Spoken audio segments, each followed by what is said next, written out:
Bonjour à tous, je vous retrouve aujourd'hui dans une nouvelle vidéo pour vous parler de mes premières impressions concernant un produit. Alors, on va mettre ça sur le côté, on n'en a pas besoin. Voilà, j'ai fait un haul, pour moi c'est hier, pour vous ce sera plus dans quelques temps puisque ce sera une vidéo que je vous mettrai peut-être en décalé. Voilà, je me suis maquillée aujourd'hui avec quelques produits que je n'avais pas testés, que j'avais pas essayé, et des produits donc que j'ai achetés hier chez Kiko et dans la marque Essence. Et comme je les ai testés aujourd'hui, bah, ma foi, je vais vous faire ma première impression depuis deux petites heures là que je les porte. Voilà. Pour commencer, je vais vous parler de l'ustensile, donc l'éponge de chez Kiko. J'avais l'impression, je vous disais dans le haul, que la texture avait changé. En fait, non, je crois juste que c'est... Alors, elle est un peu caca. Je l'ai lavé, mais je l'ai mal lavé. Donc il faudra que je recommence. Voilà, vous savez tout. En fait, non, c'est juste les miennes qui sont tellement vieilles que bah, j'ai fait 1 an, j'ai tourné avec deux. Donc ça fait à peu près 6 mois avec chaque, on va dire, si on fait une moyenne. J'ai envie de vous dire que c'est peut-être un peu trop pour ces petites éponges. J'avais l'impression qu'elle maquillait encore bien pourtant, ce qui doit être le cas, hein, puisque j'ai pas constaté de catastrophe maximale sur mon teint.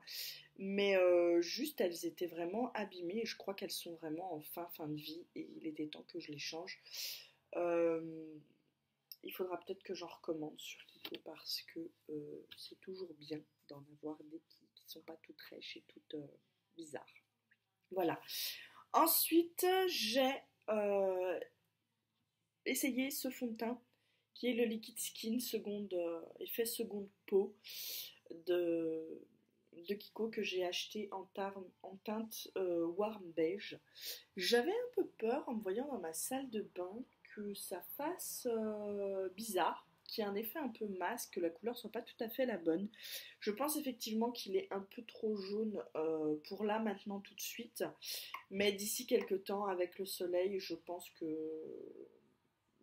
même si je ne m'expose pas, ma couleur de teint va légèrement changer quand même.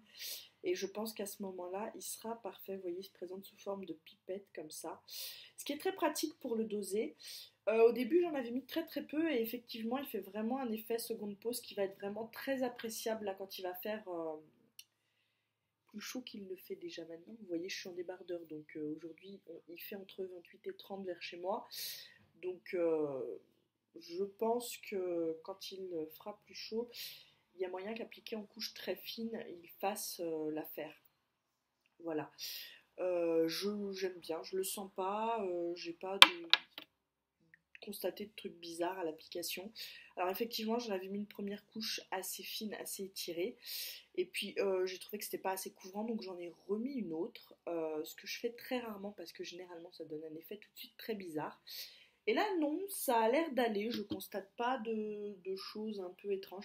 Effectivement, on le voit légèrement. J'ai l'air légèrement plus jaune un peu sur le visage que sur le décolleté. Bon, il faut dire que j'ai toujours un léger décalé parce que je ne m'expose pas au soleil, mais malgré tout, ben, mon visage n'a pas toujours la même couleur que le reste de mon corps. Voilà, ce sont des choses qui arrivent. J'ai utilisé en anti-cerne le highlighting de Kiko, qui est ma foi très très bien. J'ai un peu du mal avec le concept de pinceau, voilà, vous voyez. Alors tout à l'heure, quand je cliquais pour que ça sorte, ça sortait pas, et là, c'est sorti. Voilà, donc ça va pas être un genre de packaging que je vais aimer à mon avis. Ça va très vite m'énerver, ou alors à moins que j'arrive à le dompter. Mais je crois que le genre de truc en pinceau comme ça met 15 ans à venir. Moi, je clique, j'arrive à en avoir qu'un tout petit peu pour mettre sur moi, et puis quand je rouvre la fois d'après, il y en a partout. Voilà. Donc j'ai aimé un bémol sur le packaging à la première utilisation. En revanche, je crois qu'il va être plutôt efficace et qu'il va me plaire parce qu'il est très facile d'application. J'ai poudré le tout avec cette petite poudre libre que j'ai testée. J'aurais pas dû l'entamer tant que j'avais pas fini la Kiko, mais j'ai pas pu m'empêcher de la tester ce matin. C'est celle-ci là de chez Essence, dont je vous parlais dans mon haul, qui est légèrement violette au niveau de la teinte. Ce qui ne se voit pas du tout une fois appliquée sur la peau.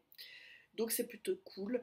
Elle matifie quasi instantanément, hein. Dès que vous la mettez, vous voyez que voilà, si vous aimez les teints glowy, cette poudre ne va pas être pour vous.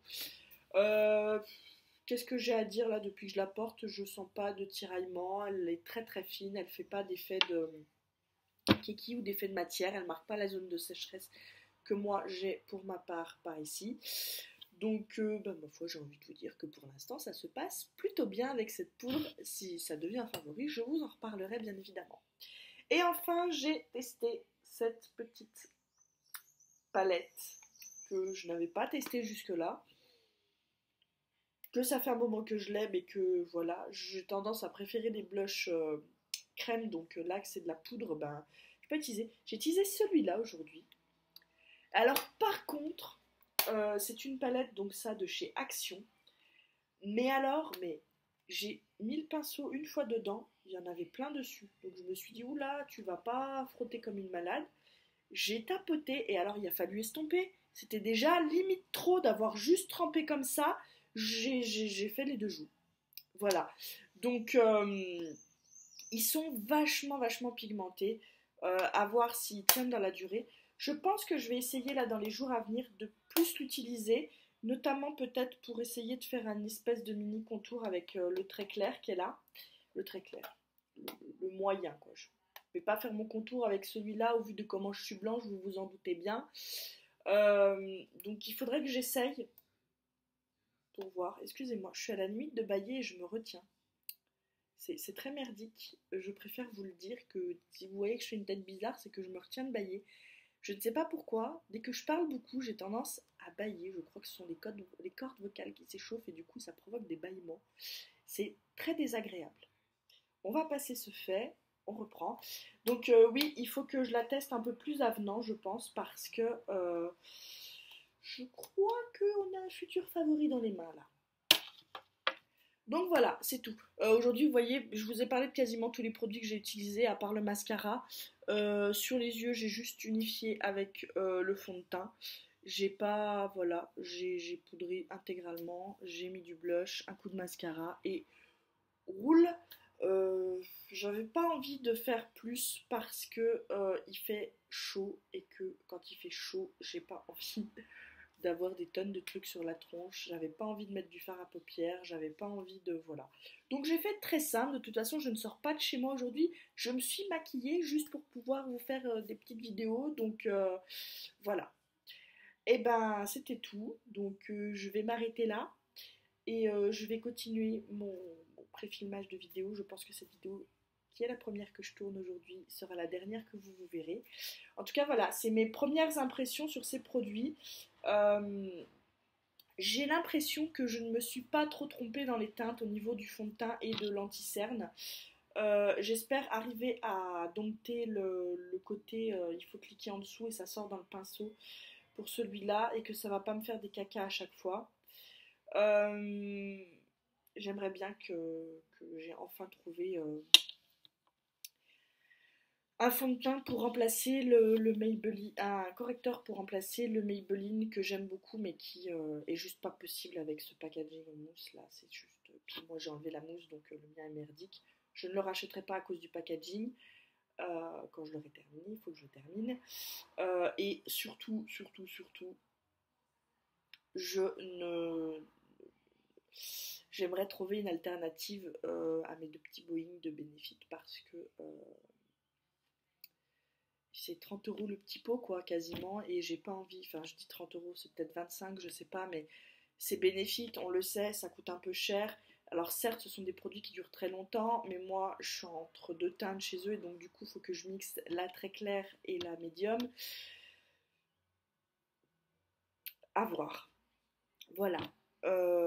Je vous dirai si ça peut remplacer ou pas du tout. Et selon moi, hein, parce que c'est pareil, je ne suis pas un expert du tout en ce qui concerne les anti-cernes. Très souvent, je n'aime pas en mettre parce que j'aggrave mon maquillage, donc je vous redirai. Mais en tout cas, je n'ai que de très bonnes premières impressions pour ces petits produits. Sur ce, je vous laisse et je vous dis à tout bientôt dans une prochaine vidéo. Bye bye.